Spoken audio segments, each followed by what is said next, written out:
Hi guys, welcome to trending Thamizhachi channel. இன்றைக்கி பரபரப்பாக vlog பண்ணுறதுக்காக எக்ஸ்ப்ளோர் பண்ணிவிட்டு எங்கே போகிறோன்னு பார்த்தீங்கன்னா, சென்னையை தாண்டி, அதாவது சென்னை மட்டும் இல்லை, தமிழ்நாட்டையுமே தாண்டி வேற ஒரு ஸ்டேட்டுக்கே போக போகிறோம்.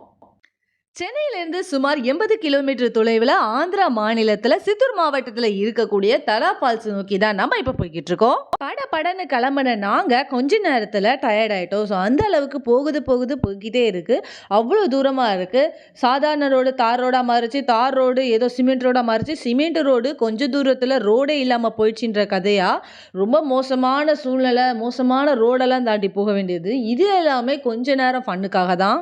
கண்டிப்பாக காரு பைக்குன்னு எதில் போனாலும் 2.5 ஹவர்ஸ் ஆகிடும். அப்புறம் போர்டு பார்த்ததும் வந்துட்டோம்னு நினச்சா இங்கேருந்து வேற ஒரு 3 to 5 கிலோமீட்டர்ஸ் கிட்ட போக வேண்டியதாக இருந்தது. போய்கிட்டே இருக்கும் போது நல்ல ஒரு கூல் ப்ரீஸ், பயங்கர வெயில், ரொம்ப இது எல்லாமே இருந்தாலும் இது எல்லாமே ஃபால்ஸை கண்ணால் பார்க்கணுன்ற ஒரு ஆசைக்கு தான். தாண்டி உள்ளே வந்தாச்சுன்னு பார்த்தா அவ்வளோ பார்க்கிங், அவ்வளோ பைக்ஸ் எல்லாமே இருந்தது. ஸோ சண்டே ஸ்பெஷல் தான் இது. சண்டேயில் போனால் பங்கமாக கூட்டமாக மாட்டிப்பீங்க. அங்கேருந்து உள்ளே போனால் உடனே ஃபால்ஸ் வரும்னு நினச்சா அது நம்ம தப்பு. ஃபால்ஸ் போகிறதுக்கு இன்னும் ஒரு 20 to 30 மினிட்ஸ் வாக்கிங் இருக்குது. ஸோ அந்த வழி எல்லாமே ஒரு பயங்கரமான பாறாங்கல், அது இதுன்னு ரொம்ப ரக்கடான ஒரு வே தான் இருக்கும். ஆனால் வியூ ரொம்ப அழகாக இருக்கும். ஸோ ட்ரக்கிங் பண்ணுற ஒரு எக்ஸ்பீரியன்ஸ் நல்லாவே கிடைக்கும். சின்னவங்க பெரியவங்க குழந்தைங்கன்னு எல்லாருமே ஃபன் பண்ணிட்டு பேசிக்கிட்டு ஜாலியாக மூச்சு இறக்க எல்லாருமே ஒரு வழியாக வந்தது ஃபால்ஸ் பார்க்க தான். ஆனாலும் ஃபால்ஸ் பார்க்க முடியல. ஏன்னா இந்த இடத்துல இருந்து இப்போ நான் காட்டுற இந்த இடத்துல இருந்துமே இன்னும் கொஞ்சம் தூரம் போனால் தான் ஃபால்ஸை கண்ணாலே பார்க்க முடியும். ஸோ இருந்த ரஷ்க்கு இங்கேயே குதிச்சு ஒரு குளியலை போடலாம். நானும் என் குடும்பத்தினரும் முடிவு பண்ணி குளியலை போட ஆரம்பித்தோம்.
சோகம் என்னன்னா, வானர கூட்டங்கள் கூட அமைதியாக உட்காந்துருக்கு. நல்ல மனிதர்கள் குதிச்சு விளையாண்டுருக்காங்க. வந்தீங்கன்னா நிறைய குரங்குகளை பார்க்க முடியும். குரங்குகள் குடும்பமாக கூட்டமாக வாழ்ந்துட்டு இருக்கிறத பார்க்க முடியும். ஸோ அவங்களுக்கு ஸ்நாக்ஸ் எல்லாமே போடலாம். பிளாஸ்டிக் யூஸ் பண்ணாமல் இருக்கணும்னு முக்கியமாக ரூல்ஸ் வச்சுருக்காங்க. ஸோ இந்த இடத்த பாதுகாக்கிறது நமக்கும் ரொம்ப அவசியம். இயற்கையாக வச்சுக்கணும் தான் ரோடு கூட போடாமல் நிறைய இடங்களில் வரும் பாதைகள் ரொம்ப நேச்சுரலாக இருந்துச்சு. ஃப்ரெண்ட்ஸ் அண்ட் ஃபேமிலி கூட ஒரு ரிலாக்ஸான ஒரு ஸ்பாட்டுக்கு போகணுன்னு நினச்சிங்கன்னா இதுதான் மிகவும் சரியான ஒரு பிக்னிக் ஸ்பாட்டாக இருக்கும். ஸோ மறுபடியும் ஒரு சூப்பரான இடத்துல போய் வாக் பண்ணி அதை நான் வீடியோ போடுறேன். Until then bye from Suba. So trending தமிழச்சியை லைக் பண்ணுங்கள், ஷேர் பண்ணுங்கள், கமெண்ட் பண்ணுங்கள், சப்ஸ்கிரைப் பண்ணுங்கள். தேங்க்யூ.